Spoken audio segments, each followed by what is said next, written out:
Hi, Regen family.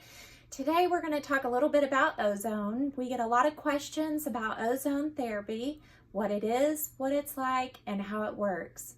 There are a lot of different modalities of performing ozone. Ear insufflation, breathing ozone through a buffer like olive oil,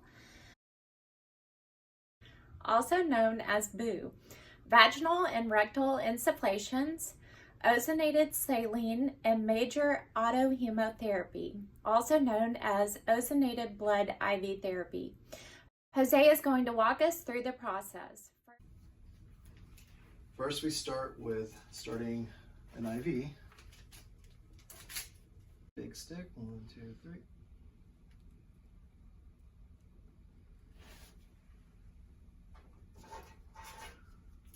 Start an IV.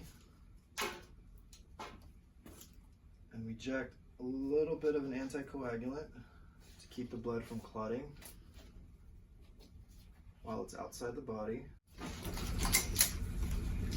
And then we hook up a closed IV bag system and we let gravity extract blood from the body.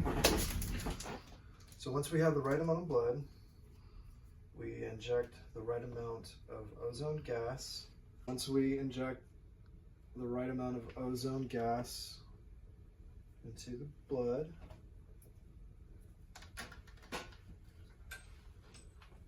we mix the ozone in the blood for about 5-10 minutes till it becomes a bright crimson red. So after 5-10 minutes of rocking the blood back and forth, as the ozone mixes with the red blood cells, it becomes a bright crimson red. And then we just hang it back up, open it up, and about 20-30 minutes it infuses right back into you.